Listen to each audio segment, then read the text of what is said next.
Howdy there, folks. Welcome into this video. We're going to react to this one. I've been wanting to react to this one for a bit here. Chartmaster, Apple warning, sell it all. Okay. Yeah, we're going to watch this one. This is from a few days ago, this particular video here. So I just want to, tell everybody this is from a few trading days ago, and Apple has dropped a decent amount from where Apple was at in this video. See here in this video, 174.55. Apple stock was here in this video. And then let's see exactly where Apple is at right now. I need to go to my big tech watch list here. Apple as of right now is 167. So do just keep that in mind that Apple has already gone down since they posted this video. But yeah, I want to see what they had to say here and then give my opinion on this. Hope you guys enjoy this as always. Thanks for being here. Less than 8,000 subscribers. I can't believe we're already over 7,000 subscribers, guys. I appreciate you joining me. And, for the new reaction channel, I'm enjoying doing it. So. Calling an end to the tech giant's 8-week run in which it gained nearly 30% and climbed within 5% of its all-time high. Let's bring in Carter Worth of Worth Charting. Carter, our viewers know you quite well. You're a man who is level in your emotion, and yet this call went out today and it had exclamations in the headline, and that really caught my eye. So walk us through. Well, hold on. Yes, but no exclamation points. I hold back on those. But certainly, in fact, to write "sell it all" is certainly definitive, right, and emphatic. And here's the thing: we know before we look at the charts, we know that what makes a market is just exactly what you see in Apple. It's the largest stock out there. It's 7.3% of the S&P, and it's covered by some 40, 50 analysts. In fact, there are people whose 12-month price targets are as high as 220 and as low as 140 from top 10, top 5 brokerage firms. And there is the rub. How can one man or woman or one analyst think it's worth 220 and one think it's worth 140 with the same access, the same information, the same spreadsheets and Q's in case? And then here's a technician. I'm sure the technicians that want to ride... That comes down to many times valuation and what you believe Apple deserves to trade at, PE-wise, forward PE-wise, and those sorts of things. Like for instance, let me give you a specific example here, right? One person can say, I believe Apple stocks should trade at a 22 forward PE. Okay? The other person can say, I believe Apple stock deserves to trade at an 18 forward P. Another guy comes in, he says, I believe Apple stock should trade at a 26 forward P, right? Or if they're doing it off of a trailing 12-month P, then they could go off of those metrics as well, right? So that's what makes a market, and that's a beautiful thing about it, is one person believes it's worth this, another... And the truth is, no one's correct. No one's really right. No one's wrong. Everybody just has a different opinion. In the Apple, I've watched Apple trade at forward Ps and trailing 12-month Ps of 10, 12, 14 before. I've watched it trade at trailing 12-month Ps and forward Ps of 30 plus at different moments in the market, right? And much of that comes down to the sort of stock market we were in at that particular time. So do keep that in mind. And that's for all stocks, not just Apple stock.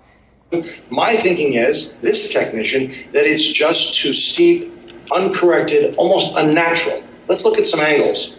So the first chart is a comparative chart, and it's just Apple versus the QQQ. It's peers, if you will. And it's a one-year comparative chart, and we know the spread is what it is. The numbers are Apple's up 16, 70%, the Q's down 10. If we take this back... And remember, in terms of the Qs, Apple's the biggest component by a mile. So it's just food for thought. It's like, what if you took Apple out of the Qs as far as its weight goes? Then it would have even gone... The spread would be even bigger. That's interesting. Further, take a look at a 5-year chart. We have the same spread, meaning Apple outperforming the QQQ, of which is, of course, a big part. So there is some autocorrelation. But Apple's up 340%, Qs are up 130%. Or the 10-year final comparative chart, we know that, again, Apple has more than doubled the other large 100 stocks in the NASDAQ 100 represented by the QQQ. So, but the here and now is what sort of gives me pause. Let's look at two charts. What we know from the absolute low of June 16th, Apple's up 35%. And the angle of the line is becoming increasingly unnatural. No givebacks, not even a down 2-day sequence. And so not only do we have that sort of unnatural line, we are up against a downtrend line, which is annotated quite clearly there on the screen. It also is otherwise known as a megaphone. Forget about what that kind of talk. This, by the way, this is looking like a very, very good call so far. We'll see how this shakes out. And obviously, I'm going to give my opinion on this as we get further in here. But yeah, so far this is lining up pretty darn well. It's a move to a difficult level. And if you pull this back and we do one more chart, it's just putting this in the context of going back to a pre-pandemic wipeout. And so, again, there'll be people who say, no, you stick with momentum, you ride it until it starts to show you reasons not to. My thinking is that to some extent, this is almost the face of fear. People are hiding or wanting to be in this particular stock, maybe at the exclusion of all others. For instance, what have I said? I've been saying this for the longest time. Apple is a hiding spot for money. Apple and Microsoft as well, by the way. But people love to, if they feel uncomfortable in the market, they don't want to take on risk, but they still want to be in the market. Many times they flood money into Apple stock because they believe it's going to hold up pretty decent. And if the market goes up, obviously they expect Apple to go up as well. It's a hiding spot for money. That's the way the stock is viewed nowadays. I've been saying this for the longest flipping flapjack in time. So I like hearing others say it as well. Of the stocks in the QQQ, there were only 10 up today. But Apple leading the way yet again. Just a little too popular, a little too happy, a little too good.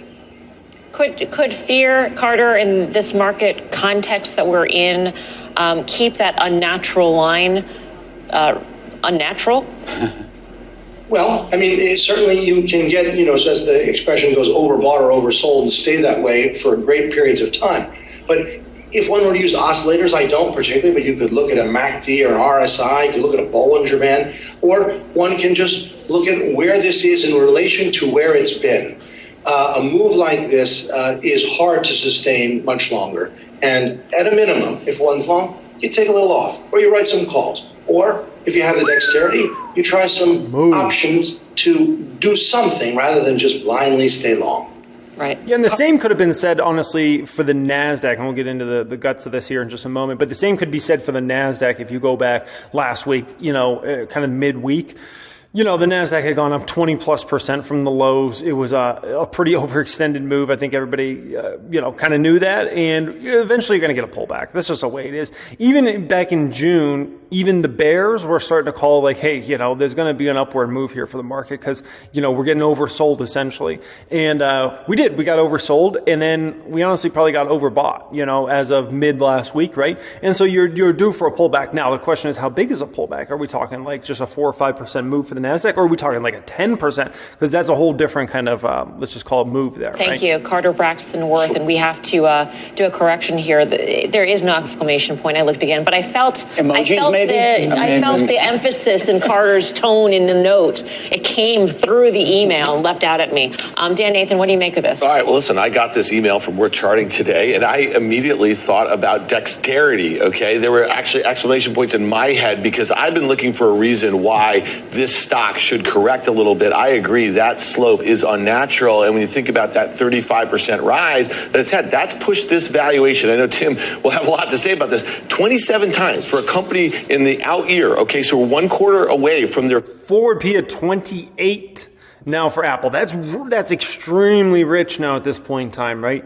I mean, I think Apple a forward P of anywhere from like 17 to 22 is fair.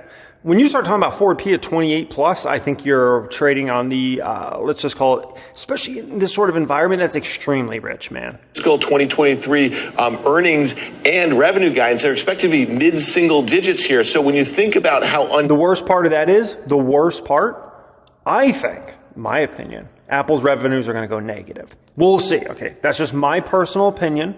We'll see what happens. I think it's very much a possibility. Of a move that is, maybe it gets back to that 182 all-time high on January 2nd. Maybe it gets back, maybe only to 180, the high in March or so. I think the risk reward sets up really well to the downside here. I bought puts in September, looking out a month. If you look at implied volatility, the price of options right now at 24%, in line with the historical vol, how much it's been moving. That says to me that directional bets using options long premium looked very attractive. So that's what I'm doing. I'm looking down. I'm risking about 2% of the stock price over the next month for a 4% break even to the downside. I like that risk reward here. So I've been flat of Apple. I got out at around 164 on the way down, and I've been wanting to. I always want to do puts on Apple, especially over the past couple of weeks, but or just short the stock straight up. But man, I just don't have it. I just don't have it, man. I was just like, as bad as I wanted to. It's just. I don't know what it is, man. It scares the crap out of me. Even if I use a smaller amount of money, I think it doesn't make sense, but I just get so scared. About 125, I was talking about levels that we largely got to, but I'm going to echo a lot of support for the same call here. Again, you had 175 to 180, the highs you hit in December, then in January, then later in March. I think there's a ton of resistance up there, but more importantly, it is at 27 times here. This is a company that part of the argument here is this is the greatest pull forward story, I think, in history. I know we've talked about COVID has-beens and those that have been in the sweet spot.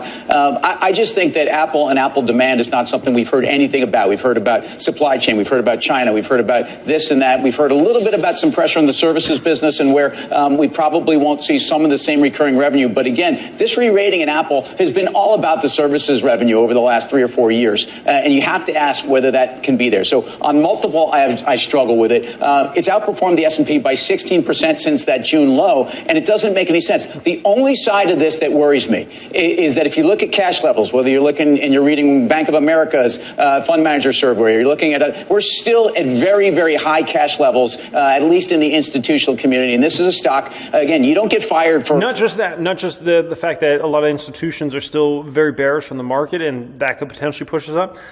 But think about this for a moment. Who buys back the most shares of any public company in the world? Apple. And so you always have that demand for Apple shares of literally Apple buying their own stock. Also, you have like a Berkshire Hathaway, right, which is a massive owner of Apple. Well, if Apple stock falls in any considerable way, Berkshire might be there picking up more and more shares. So, I don't want to say Apple necessarily has a floor underneath the stock price, but it kind of does a little bit because of Apple and Berkshire Hathaway. Never mind, there's other big investors out there and things like that as well, right? So that's just kind of some food for thought in regards to this whole situation. Missing the way down, you get fired for missing the way back up, and I think there are managers that still feel like they have to own this. How about the reports that Apple has signaled to suppliers that it plans to sell as many phones as it did last year, Karen? And the cash. That's an interesting point, and I'd love to hear your guys' opinion in the comments section. Does Apple sell as many or more iPhones in 2023 than this year in 2022? If I had to guess, I would say less. 2 reasons. One, I from what I have seen and heard, and Apple's new iPhone obviously has been released, but I have some info. There's a lot of information out there about it. Okay, so nothing game changing in this iPhone. Everything's gonna be a little better, like every iPhone. A little better camera, a little better chip, a little better a little better screen.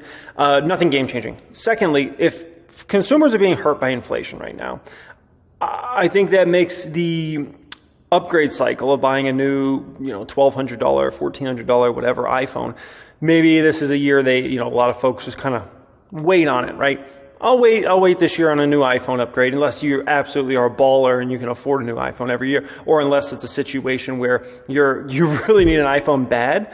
That's kind of the only situation where I see, buyers being out there for Apple this year, and that's why I think I think there's a real possibility Apple's revenues are going negative, iPhone revenues going negative. Balance sheet. Shouldn't this stock have a premium because of how fortress its balance sheet is in this market environment? Do keep in mind, though, Apple has a ridiculous debt load now. They're one of the most debt-ridden companies in the world. Now, they obviously keep a crazy amount of cash and investments always on the balance sheet so they can pay that off, obviously. But I just do think it's important to reiterate that the company is one of the most also debt-ridden companies that we know of as a public company.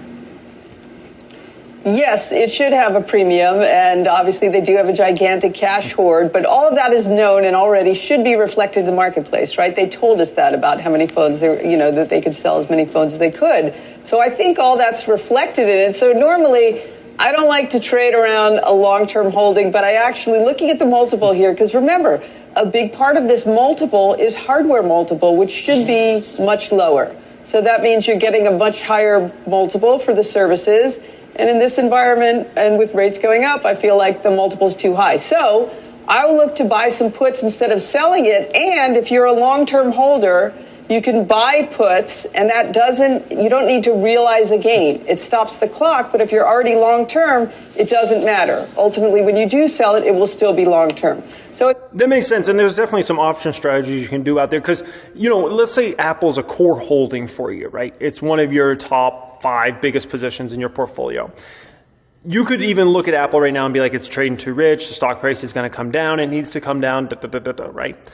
But if you're a real long-term investor, it's very tough to make that decision to go say, I'm going to sell out of a core position that you might have. If Apple's just like your 12th biggest investment, it's nothing to you to say, okay, let me just get rid of this because I think it's going down, right? Let me sell it at 174 or whatever.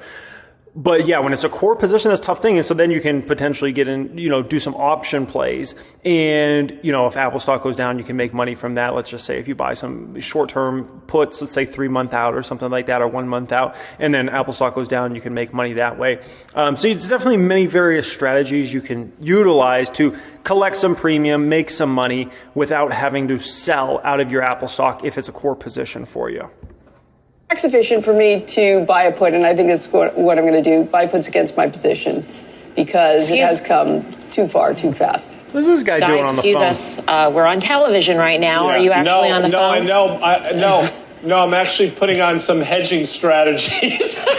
It is after hours, so you can do that on certain trading platforms, apparently. What do you think of this call? I just cracked myself up. He sure did. We played the game, which we love to do. No one else, apparently. If you didn't know what company it was, and you just had all those, and look, you're talking about a company with 6.5% EPS growth, maybe, 4.5% revenue growth, maybe, that trades to the aforementioned 26.5 times next year's numbers.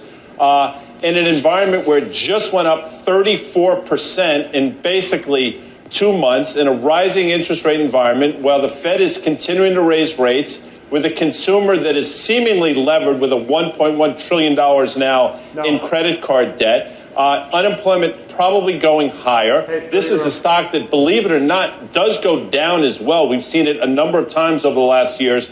This level makes as much sense as any. And please, don't at me on Twitter. I can't do it on this Thursday night, but I'm with Carter Worth on that one. It's not Thursday, is it? It's not Thursday. So we can go ahead and Wednesday. I know it's Wednesday. I'm kidding. In terms of the bricks in the bear case for Apple at this point in time, I mean, Tim, you had mentioned the greatest pull forward story, but I'm also wondering about the consumer. If you're a cash-strapped consumer, you love your iPhone. You will do anything. You will not eat a meal per day and keep your iPhone and keep your cell phone service, but at the same time, you might cut back on services. I think that's right. And fair. I think, again, a lot of these Apple services were even Apple Care and things that people bought during a period where they bought new devices. I mean, these have a runtime to them, and maybe you can argue that they're going to have to reinvest $119 to get the 2-year warranty. But I just think that the consumer at some point has a watch, has an iPad, has an Air Pro, has a lot of these things. It's the iPhone that we talk about, hardware as a service, that I do think can continue to be almost a subscription kind of a revenue. And we've seen with their ASPs, they're getting those higher numbers. That's why the stock trades at the premium, and it does. Yeah, I'll just say this. Again, it's become a utility. It is a luxury utility. Apple made some money off me recently because my Beats got jacked, so I had to go get a new pair of Beats. It was like $200 or $250. To your point, it's not something, and I think the way that they've done the upgrade program, it's not something that people think of. When we talk about that average selling price, most people are not going out and paying $858 or whatever the ASP is right now. But I think with 1.8 billion installed base, that's the bull case for the services, that you're going to continue to grow that installed base. You're going to continue to have this higher blended multiple, right? Right now, there's a 43% gross margin. And let me tell you something. There are very few hardware companies in the history of the world who have been able to maintain that. This company has been growing that because of the services, because of the installed base. I'm not bearish on the company right here. I'm bearish on the stock. And I think that's really important because the stock makes no sense in the context of the market environment. That's a great point. Great point he makes there, because sometimes people think, if you're not a believer in stock price, going up, right? They think you must be bearish on the company. You don't believe in it. It's like, how could you not believe in Apple? And it's like, no, it's not that at all. It's just at certain valuations, like a stock just gets overbought or just overowned or, overvalued, to be quite frank, right? And even Tesla stock, I felt like many times in the past has gotten overvalued, right? When it was $1,200, I, felt like it was definitely in overvalued territory. And at $600, it's a different scenario. We're talking about a 50% discount there. You're talking about totally different forward Ps and trailing 12-month Ps and things like that you're paying. And so I just think that's kind of some food for thought. Just because you're not a believer in the stock price over the next year or two or something like that, right, doesn't mean you don't believe in the company. And there's a big differentiation that happens there that I think it's important for folks to understand. Usually it's newer folks to the market that don't really that doesn't click for them, that they don't understand that. More experienced people understand the difference of you got to pay an appropriate price for an asset depending upon its future growth. We are in right now. But isn't this a market call? I mean, at the end of the day, because if you were bullish on the market, you get out of the way of Apple moving higher. So you know what? So in May and June, when I started buying the QQQ, I was effectively buying Microsoft and Apple and some of these big names that were down 30%, and I thought it was a little much for them. But I don't like the straight move higher, 35% or so. And I also think it's a little bit of a ringing the bell. Apple is basically down 1% on the year right now. I don't think anybody in May or June thought that there was a high probability of that happening. I like the idea of differentiating. This is a call on the stock as opposed to a call on the company. But at the same time, Dan, it sounds like you're skeptical of some of the aspects of the company in terms of hitting forecasts. Well, I never believe in this super cycles. Okay, like 5G. Just so you know, people. I mean, I've been saying this for 5 years now. The stock's gone up. Was not a super cycle. It's just a thing that people do. They gravitate towards the next technology that's there. So we've never seen that sort of thing. So this new 14 Pro that's coming out, people, on September 7th. I mean, it's going to be very much like the 13 Pro. These people, and the 12 Pro. like four times. I have. I get a little hot here. I mean, but listen, I guess the point is, what's your time horizon? In about 40 minutes, Jim Cramer's going to come on and he's going to say, don't trade it, own it. And he's been right about that. And the stock has 30% peak to trough declines plenty of times over the last 7 to 10 years or so. So if you never did anything and you're right back here at $175, you're fine. It's the sort of thing that you don't look at the volatility in the stock. Quickly, Karen, are you bearish on just the stock or the company as well? Just the stock. I find myself in the uncomfortable position of agreeing with Dan entirely. That really says something when Karen agrees with Dan. And she points it out the 3 times it's happened in the last decade. So she keeps tally. That's all. That's funny. So, once again, if it's a core holding, it's very hard to sell Apple. There's some option strategy you can execute. If you want to do something like that. Buying Apple, I don't understand that philosophy right now of buying Apple stock. If you're a believer in the stock market, like you think stocks are going to go up, there's so many way better risk reward profiles for you than Apple stock out there right now, like a tremendous amount. If you also believe the market's going to go down a bunch more, it also doesn't really make sense to buy Apple stock. You might as well just hold cash at that point in time, right? So if you believe the market's going to go up, let's say over the next year, way better risk reward profiles out there than Apple. If you believe the stock market is going to go down, you're better holding cash rather than buying Apple stock right now. If you're a believer because at the end of the day, if let's say the S&P 500 drops 10% over the next 6 months, Apple stock's going to drop as well. Maybe it drops a little more than 10%, a little less than 10%, but it's going to drop as well, right? So that's just kind of my perspective on that. But anyways, I'd love to hear your guys' opinions as always in the comment section. Thanks for joining me. Less than 8,000 subscribers on the channel right now. I appreciate each and every one of you. And much love as always. Also, if you are looking to access anything I have, whether it be my private Discord chat, my private stock group, any of my courses, things like that, that will all be linked in the description area down there. Much love and have a great day.